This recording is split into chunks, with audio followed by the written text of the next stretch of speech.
Order.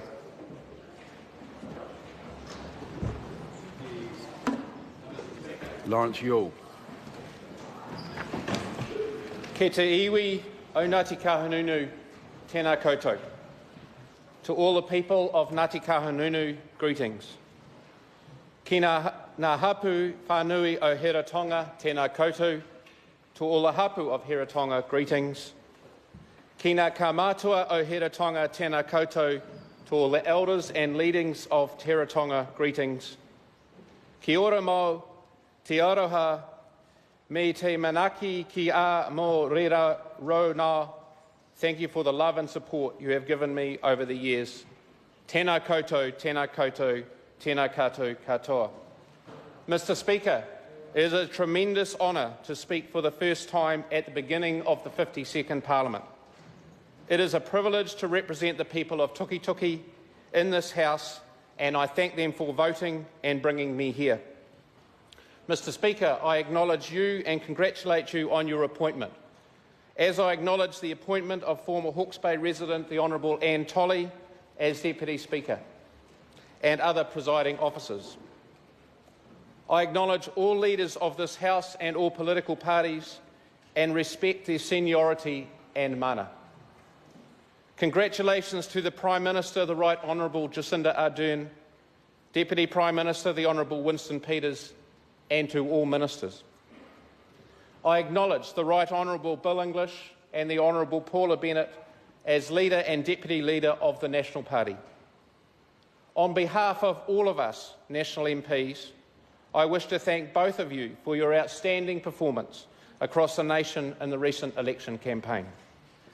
I am incredibly proud to be elected as the National MP, and I thank you both for your time in Tukituki during that campaign. I acknowledge Party President Peter Goodfellow, the Board and the National Party staff led by Greg Hamilton.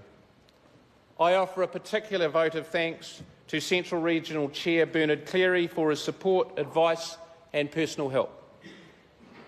It is an honour also to join my fellow Hawke's Bay MPs, the Honourable Stuart Nash and the Honourable Meka Whaitiri also, who, although across the political divide, I regard as friends after working with them for many years on many issues. I also welcome the opportunity and the working relationship with my national Wairarapa colleague, Alistair Scott, as we work together to help the people of Central Hawke's Bay. I acknowledge and thank my predecessor, the Honourable Craig Foss, for his dedication and commitment to the people of Tukituki. And whether they're watching or not, I also greet our community leaders in Hawke's Bay Regional Council Chair Rex Graham, Hastings Acting Mayor Sandra Hazelhurst and Central Hawke's Bay Mayor Alex Walker. Honourable members, can I also thank you for the courtesy already shown to me by many of you of this House, whom I've worked with in my former role as President of Local Government New Zealand. I look forward to these respectful relationships continuing. As the Member of Parliament for Tukituki, I want to share a little about myself. I'm married to a wonderful wife, Karen, who's with me today, whom I love and who has been a tower of strength since we met and was a superstar in this campaign. Mr. Speaker, I put it to you that not many wives or husbands or partners in this chamber would actually enjoy door knocking. She does, and thank you for it.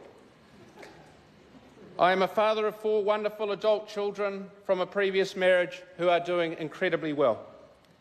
Emma, Thomas, Henry and Charles continue to give me a huge sense of pride with their achievements and success in life. I love them and acknowledge them. And I also thank their mother for what she did in bringing them to this world.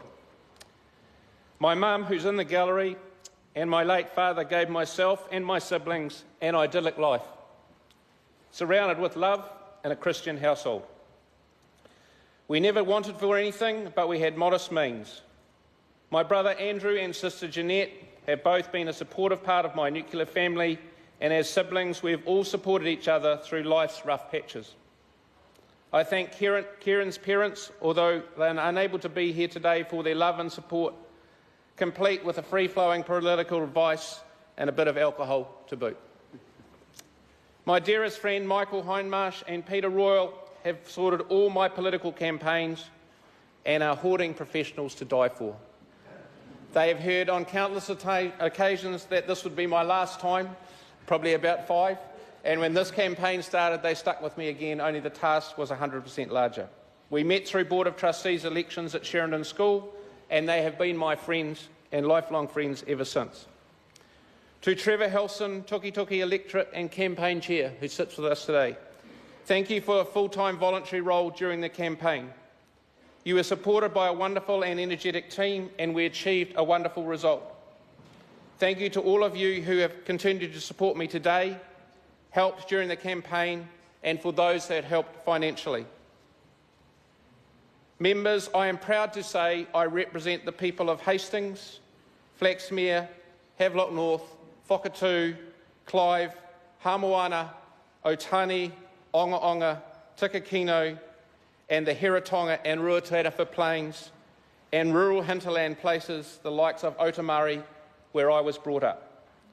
I also represent the people of Ngāti Kahungunu, more than 25 maraes, and I specifically acknowledge my good friend Ngāti Kahungunu Chair, Ngāhiwi Tamona, and his wife Mary. I thank the Honourable Chris Finlayson for the great work in settling all the claims in the areas I represent. We are in a post-settlement positive mode now, and the benefits are quickly flowing with investments and confidence. Mr Speaker, it is no accident I am here.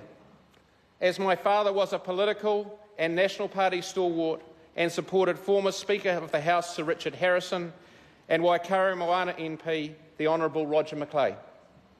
From the earliest of memories, I can remember him always being at meetings and the rituals of election night parties. They weren't raucous affairs, but full of stern study, opinion, predictions, and either elation or gloom. The gloom quickly subsided, however, as planning began for the next 3 years, just exactly what this side of the House has already done. There is a certain tinge of sadness knowing that he died too young to see me enter this House. He would, however, be very proud.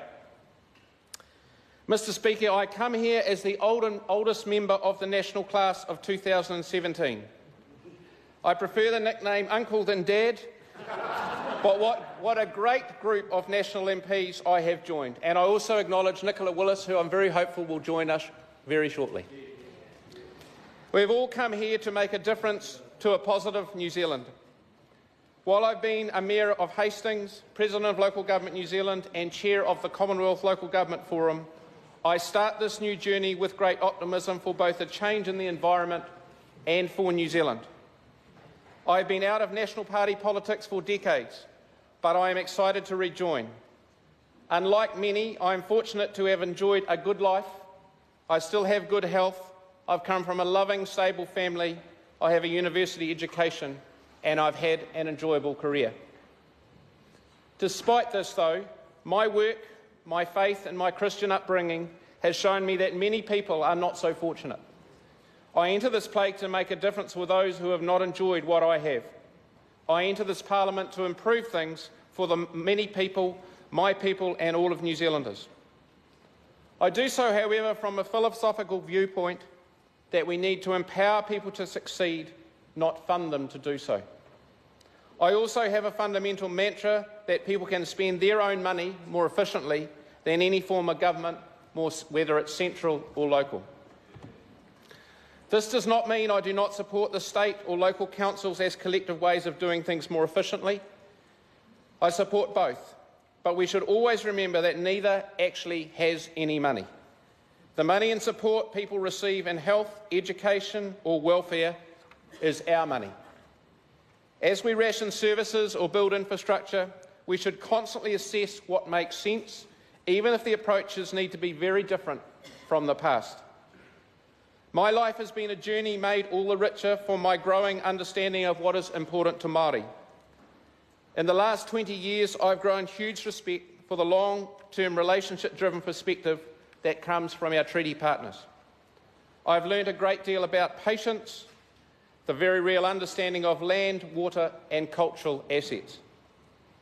New Zealand is a blessed nation at the bottom of the Pacific, surrounded by a pristine ocean. We enjoy a quality of life that is the envy of the world. I'm incredibly optimistic about our future, and the issues we face are all solvable. We punch well beyond our weight on the global stage, and in relative terms, our poorest are well supported. I joined the National Party because I believe in free enterprise, rewarding hard work and risk, and in personal responsibility. A strong economy gives us options to address challenges. We need to constantly remind ourselves that our wealth is created by what we export, whether it is food, wine, manufactured product, or intellectual property. There is no free lunch, and as a nation we have to earn it before we can spend it. Every effort should be made to support our export base. Mr. Speaker, I have come to this House to try to make a difference in the following areas. Firstly, the home and the family. The work done by the Right Honourable Sir John Key and the Right Honourable Bill English's last government, and outlined by the new government in a speech from the throne, is to be applauded. Both sides of this House want better for our families in health, housing and education for those that are most vulnerable. The real difference is in the how. We do, however, have an ingrained level of poverty that is hard to fix. In my view, most of this stems from a lack of work and low incomes. This leads to boredom, a lack of motivation, often the abuse of alcohol and drugs, and a slow unwinding away from productive society. A loving family can do so much, but only so much if there isn't enough money to cover the basics. In Hastings, the most living recent example of that was the closure of the Whakatū and Timona freezing works. 4,000 people lost their jobs over an 8-year period, and we are only just recovering. Recently, for the first time in decades, I can see the opportunity for our young people in the region. The economy in Hawke's Bay has never been so good. We cannot squander this opportunity, and we need to back the next generation into work, to challenges, to skills and life experiences, and we need to take some risk. Two recent phenomena are adding to the new challenge in many homes: the proliferation of P and the dramatic increase in reported domestic violence impacts on thousands of women and vulnerable children. I am appalled that in Hawke's Bay, police were called to over 6,000 domestic violence cases last year, one of the highest rates in the country. It's great that it's being reported, but sobering in scale. We will not arrest our way out of this, and it requires an attitudinal and home-based shift. Equally, methamphetamine is a scourge of society like I have not witnessed before. Its availability, widespread use and mind-altering behaviour is fundamentally damaging families. Mr. Speaker, we can have conversations around cannabis and legalisation of it, but we must take a much stronger stance on P. It is a drug on its own, and its impact on health stats is not even measured in many parts of New Zealand. In simple terms, I want it gone from society. Mr. Speaker, I am a strong believer in climate change, and from international travel know that we are well placed to manage it. Our deep blue ocean surrounds will temper its impacts on New Zealand, but not entirely. It is my simple view that the sooner we take action, the better we will support future generations. Mr. Speaker, I have watched the painful Ruataniwha Dam project come to its knees. And while some members of this House will be pleased about this outcome, I strongly caution members that doing nothing is not an option. Climate change will have a profound impact on water distribution on the eastern edge of New Zealand, and water storage of winter flows will be vital to support production in areas such as Canterbury and the Heritonga and Ruataniwha Plains. Unfortunately, many New Zealanders have formed the view that irrigation and water storage is a bad thing. In reality, the real issue is around nutrient pollution. I would encourage members of this House to take a long-term view about water storage. There will be no escaping from it in the long term. I'm also a strong advocate for the environment, but from a pragmatic perspective. I have watched people's anxiety around the state of the environment increase. I've watched a largely urban electorate show less and less tolerance to our rural friends. So while we are quick to point to cows wading in a lake in the South Island on a hot summer's day, or shots of pollution in rivers, The bulk of urban pollution goes unnoticed. Our urban estuarine environments are being polluted by rubber, tyres, brake linings and heavy metals. All these things are difficult to fix, are expensive and will take a long time. These challenges are for urban and rural people alike. In closing, Mr Speaker, it's also important that this House is also aware that the good people of Tukituki are looking for some government support for some projects. And I particularly put this to the Labor side, now that you're in charge. A new main hospital block for the Fallen Soldiers Memorial Hospital in Hastings is likely to cost between 150 and 200 million. There was a promise before this election for the four-laning of the Napier-Hastings Expressway, and there needs to be assistance given where possible to dealing with the three water issues in Central Hawke's Bay. And as has been identified in this campaign, an assessment and possible construction of a new school in Havelock North.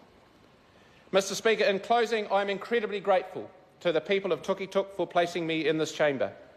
I will represent them with all my knowledge, skill and humbleness. Mr Speaker, I have a faith and stand by my Christian values of honesty, tolerance, love and care for human beings. To this end, I am completely accepting of gender diversity, racial diversity, culture and sexual orientation. I enter this Parliament comfortable in my own skin, confident in my ability to deliver for Tukituki, with an open mind to listen to others. Tēnā koutou, tēnā koutou, tēnā tātou katoa.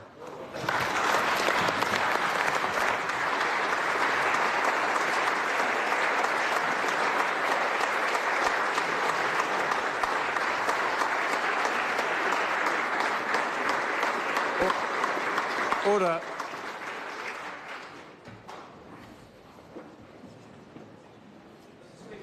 Hamish Walker. Mr Speaker, it is the greatest privilege